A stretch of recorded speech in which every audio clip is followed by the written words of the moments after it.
They called him the wisest man in Athens. His response changed philosophy forever. I know that I know nothing. Around 400 BC, someone asked the oracle at Delphi who the wisest person in Greece was. The oracle said Socrates. When Socrates heard this, he was confused. He didn't feel wise. He felt ignorant about most things. So he went around Athens testing the oracle's claim. He talked to politicians, poets, craftsmen, everyone considered wise. And he discovered something shocking. They all thought they knew way more than they actually did. They were confident about things they didn't understand. Meanwhile, Socrates knew he didn't know, and that awareness made him wiser than all of them. Because wisdom doesn't start with knowing. It starts with admitting you don't. Here's the problem with most people. They think intelligence means having answers, knowing things, being certain, so they collect facts and opinions and call it knowledge. They speak with confidence even when they're guessing. They defend positions they've never questioned, and they never admit when they don't know something because they think that makes them look stupid. But Socrates saw this completely backwards. He realized that pretending to know when you don't is what makes you stupid. Real intelligence is recognizing the limits of your understanding, admitting ignorance, being comfortable saying I don't know, because only when you admit you don't know can you actually learn something new. Think about it. If you already think you know everything about a topic, why would you study it? Why would you listen to other perspectives? Why would you question your assumptions? You wouldn't. You'd just keep repeating what you already believe. That's not intelligence. That's intellectual blindness. In ancient Athens, everyone had strong opinions about justice, about virtue, about how society should work, and they'd argue passionately about these things. But when Socrates started asking them simple questions, their knowledge fell apart. Define justice. What do you mean by virtue? How do you know that's true? Most people couldn't answer. They'd been using words their whole life without understanding what they meant. Socrates would use this method constantly. Someone would make a claim. He'd ask them to define their terms. They'd give a definition. He'd point out a contradiction or exception. They'd try to fix it. He'd find another problem. And eventually they'd realize they didn't actually know what they thought they knew. Their certainty was built on nothing solid. This made people angry, because nobody likes having their ignorance exposed, especially when they thought they were knowledgeable. But Socrates wasn't trying to embarrass them. He was trying to wake them up, to show them that they couldn't learn anything real while pretending they already knew everything. He had this famous phrase, "The unexamined life is not worth living." But before that, there's an earlier step. The unexamined belief is not worth holding. Most people go through life with beliefs they've never questioned. Ideas they inherited from parents, culture, friends, random experiences, and they defend these beliefs like they're sacred, but they've never examined them, never tested them, never asked if they're actually true. Socrates would say that's dangerous. Because if your beliefs are wrong and you never examine them, you'll make decisions based on false information your entire life. You'll build your identity on ideas that don't hold up. You'll waste years defending positions that crumble under basic scrutiny. The solution? Start with I don't know. Admit your ignorance. Not as a defeat, as a starting point. Because once you admit you don't know, you can start actually learning. You can ask real questions. You can consider new perspectives. You can change your mind when presented with better information. But this requires humility. And humility is what most people lack. They'd rather be wrong with confidence than uncertain and learning. They'd rather defend a bad position than admit they don't have all the answers. And that's what keeps them stuck. Socrates lived differently. He questioned everything, including his own beliefs. Especially his own beliefs. He wasn't trying to prove he was right. He was trying to find what was actually true. And to do that, he had to be willing to be wrong. Had to be willing to discover that his current understanding was incomplete or incorrect. There's this moment in one of Plato's dialogues where Socrates is discussing something and someone points out a flaw in his reasoning. Instead of defending himself, Socrates gets excited. Really, show me where I'm wrong. Because if I'm wrong, I want to know. That's the attitude of someone who values truth over ego, who values learning over being right. Most people do the opposite. Someone points out they're wrong and they get defensive. They argue, they deflect, they attack the other person. Anything to avoid admitting they were mistaken. Because they've tied their identity to being right, to being knowledgeable, to being smart. So admitting ignorance feels like admitting they're worthless. But Socrates understood that admitting ignorance is the opposite of worthless. It's the only path to actual wisdom. Because if you can't admit what you don't know, you can't learn it. Your cup is already full. There's no room for new information. He used this metaphor.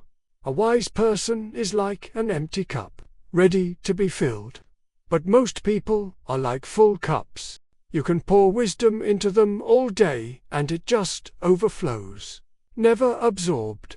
Because they're already full of opinions masquerading as knowledge. Now, let's talk about why this matters for you. Because you're probably walking around thinking you know more than you actually do. Not because you're stupid, but because that's what humans do.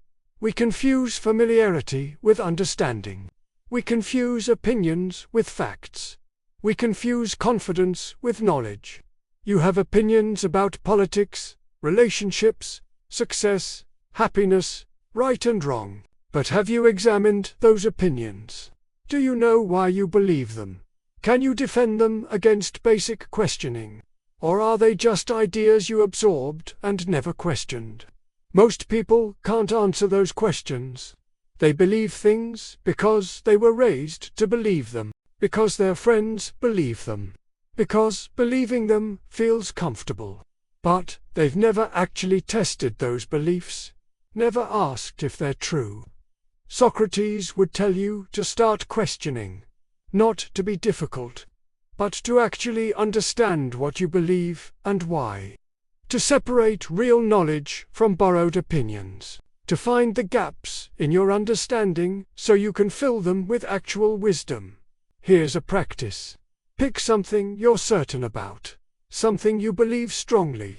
Now try to argue the opposite position as convincingly as possible. If you can't, you don't understand the issue well enough. You just have a preference masquerading as knowledge. Or try this. The next time you're in a discussion and someone challenges your view, resist the urge to defend it immediately. Instead, ask questions. Why do they think differently? What do they see that you're missing? Maybe they're wrong. But maybe they have information you don't. You'll never know if you're too busy defending your position to listen. Or this. Start saying, "I don't know," more often. When someone asks your opinion on something you haven't studied, say, "I don't know enough about that to have an informed opinion." Watch how uncomfortable that feels. That discomfort is your ego telling you that admitting ignorance is weakness. But Socrates would say that discomfort is exactly what you need to push through. Because, on the other side of that discomfort is freedom. Freedom from having to pretend you know everything. Freedom to actually learn. Freedom to change your mind without feeling like you lost something. That's what Socrates discovered. That admitting ignorance isn't the end of intelligence. It's the beginning. He also understood something about experts. That real experts know the limits of their expertise. They know what they know and what they don't. But fake experts pretend to know everything. They speak with absolute certainty about things they barely understand, and people believe them because confidence is convincing. But Socrates would say to watch out for people who are certain about everything, because certainty without doubt is a red flag. It means they haven't thought deeply enough to see the complexity. Real knowledge comes with humility, because the more you learn, the more you realize how much you don't know. Think about the smartest people you know. Really smart. Not just educated, wise. They're usually the ones most comfortable saying, "I don't know." They don't need to pretend. They've learned enough to know that knowledge is infinite, and their understanding is limited. And that awareness makes them keep learning, keep questioning, keep growing. Meanwhile, the people who think they know everything stopped learning years ago. They're stuck, repeating the same ideas, making the same mistakes, never evolving. Because you can't learn what you think you already know. Socrates paid the ultimate price for his philosophy. The leaders of Athens got tired of him exposing everyone's ignorance, tired of him making people question their beliefs. So they put him on trial, charged him with corrupting the youth by teaching them to think for themselves, and sentenced him to death. He could have escaped.